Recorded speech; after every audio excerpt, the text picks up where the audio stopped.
Hello, hello, hello. The race is not given to the swift, but to he who endureth to the end. Something like that, right? But y'all get the drift. I might not be quoting it correctly, but that's basically it.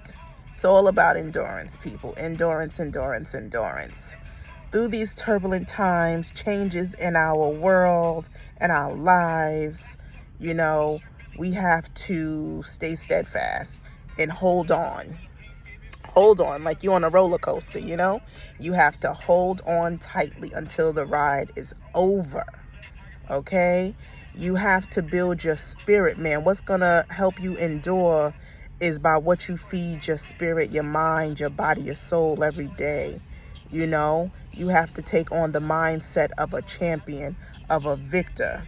You have to know that this too shall pass. You have to know that you are more than a conqueror, that you have all that it takes to overcome, overcome, you know? And I just want to encourage people who may be feeling down and feeling like they don't know what they're going to do or how they're going to make it. How are you going to make it? You're going to change your mindset. You're going to take on the mindset of God. God is almighty, right? So you need the mind of God. Through God, all things are possible, right? So you have to tap into that riverbank of knowledge and wealth and that stream of consciousness to be able to withstand the trials, the storms, the tornadoes, the whirlwinds of life.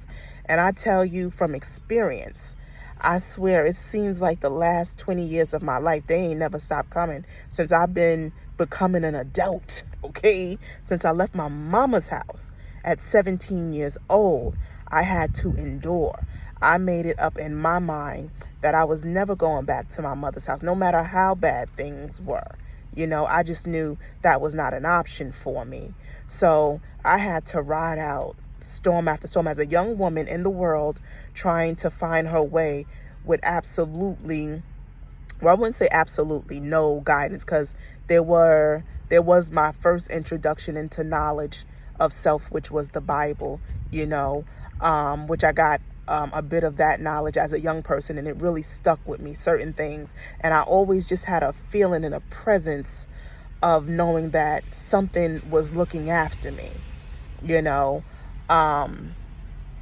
with no mother, no father, no family. I'm still here at 37 years old, and God has never left me nor forsake me, ever. Never, ever, ever. And when I tell you, there's been lows, there's been peaks, but through those lows, I always knew, because God made it known to me, through the word first, through that Bible, through those words, that I was a victor and that miracles was my portion, that no matter what I faced in this life, that there was something and someone that was gonna always save me. And that's been my experience, with no true foundations in this world, feel like no beginning and no parents, like I said, no family, something has held me. The thing that I call God has held me and has kept me, and has guided me to knowledge and wisdom of the gods, of God in the gods. We can say God. When I say God, I'm talking about the Elohim, because I've experienced many different gods and goddesses who have helped me and imparted knowledge to me. Many different human beings that's a part of different faiths who have imparted so much onto me, where I've taken on their mantle, their strength, their energy from their God, and I've infused that into me. And all of that knowledge and wisdom of the world has truly kept me. So I encourage everyone to constantly increase your knowledge. Every day you should be praying, because that's ultimately where it starts, your relationship with God, and just praying, God, show me the way, show me answers. I've never stopped since I was a young girl in this world, ever stopped praying. I had no choice but to pray, because I was always lacking and always underfunded, just the underdog. I was always the underdog. So I always prayed. I always needed support and help. And like I said, God has always come through. So when I needed help at different stages of my life, God brought the prophet to me. Whichever prophet I needed at that point in time in my life, he brought that person to me to impart knowledge and wisdom, giving me the tools I needed for the next dimension of my life. So I encourage everybody to always pray so God can open the door to his, open the doors of success and possibilities to you through his prophets, because God appears in the form of man or woman, prophets or prophetess, psychics, tarot readers, but more so the prophets, the ones that's, I would say more so, I get guidance from a lot of different places, from the tarot readers who's tapped in, psychics, prophetess, pastors, ministers, from myself, from the Akashic Records, now my own intuition now, but I want you to know that God will always send a man meaning a man or a woman, who carries his mantle, who is his representation on the earth, who has the wisdom and knowledge for where you're at to help you cross over into the next dimension. Life changes are violent, right? Pregnancy is violence. Giving birth is violence. Okay? When your kid's baby tooth is coming, is being kicked out and that new tooth wants to come in, it's violence. It hurts. Right? Because we're pushing out the old and we're bringing in the new with a new mindset. So always during integral parts of your life changes, you're gonna need to be connected to a man who has the instructions and that has walked that path, that's gonna impart to you the wisdom that you need to move forward, to endure. So it is important to always pray so that God can reveal these masters to you. Okay? Because when you get to a new level in life, it's like you unlock a new prophet and also you unlock a new demon. They say new levels, new devils is real deal. Okay? I experienced that this past 2 years.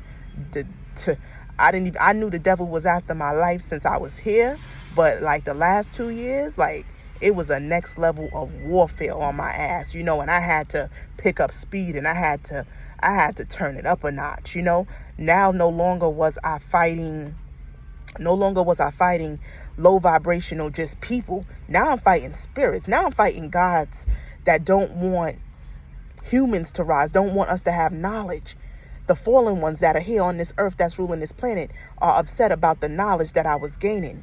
So they were trying to attack my brain, my mental state, because I was gaining too much light, too much knowledge. Knowledge is wisdom. Knowledge is light.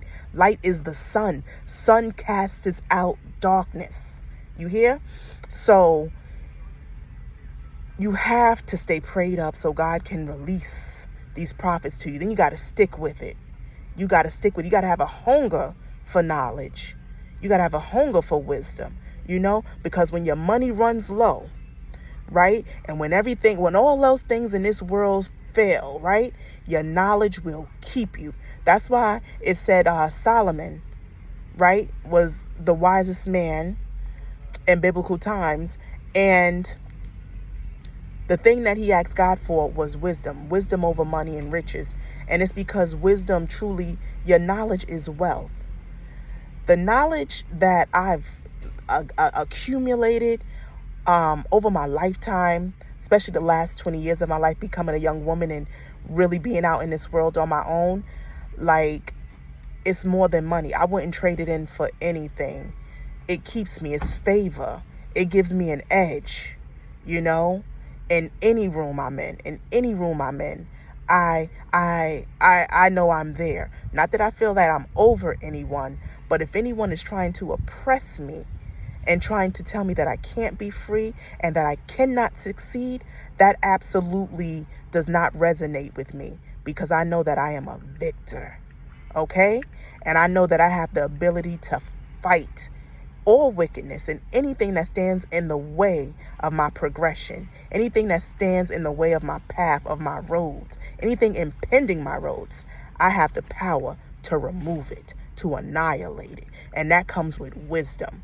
So I encourage everyone to Find a source of power and stay with it. And in different seasons, you might go from one power source to the next, And I want people to be open to know that our earth is infinite. The knowledge of this universe is infinite. So never get stuck in one thing. If one system isn't working for you anymore, like for instance, at one point in time, the Bible just wasn't doing it for me, at a particular time in my life. And I got a whole nother set of knowledge, Then I had a season in my life where I was brought back to the Bible, So be flexible in knowledge. Be flexible, because all the knowledge of the earth belongs to you. Go get it, go uncover it. And I promise you, you will be victorious in this life. You will not feel like a victim. You will not feel like a slave. You will break every chain that has been placed on your mind. I promise you that. You will break every chain, but you must strengthen your spirit. You must strengthen your spirit, man, and that's going to come through knowledge. Prayer, so God can reveal the knowledge to you, you studying and you practicing and implementing, and never stop. Never stop. There should be no day that you are not learning how to build your spirit, man, and learning knowledge that gives you the authority on this earth, the authority over your life, to have sovereignty over your life and over your destiny. There's no courts, no governments that is higher than you. You are the God of your life. You are the savior of your life, right? Or what is that song? The captain of my soul, right? I think that's Randy Crawford or Randy, I forgot her name. But yeah, the captain of your own soul. So you should never feel oppressed and never feel stuck. Know that for everything in this life, there's a solution, okay? Any problem, there's a solution, okay? Everything in this life comes with balance. So there's a question, there's an answer. There's a problem, there's a solution. Know that life is all about solutions, but build that spirit, man. Keep yourself encouraged and inspired so you can endure. Endure. Don't give up. Do not let the storm take you. You are greater than the storm. The storm may come with great violence, might skin you up, might, bruise you, but you will be okay. Know that your spirit is stronger than that tornado, and you will make it through. Endure. Hold tightly. Embrace the winds. Embrace them. Stand still, right? Stand still in the wind. And I promise you, watch the power of the Lord. Okay? That's my message for today. Endurance. Okay? If you got to move like a turtle, right? We got the story of the tortoise and the hare, right? Even every day, just making little progress, right? But you're enduring. You're enduring. Okay? Take your time with this thing. Take your time. You'll know when to speed up. You'll know when to slow down. You know when to stay at a steady place. Feel your way through this. Don't get exhausted, though. That's one thing. Don't get exhausted. Don't get faint. There's no room for faintness. That's why it's important to pace yourself. All right. That's what I have to say for today. Peace.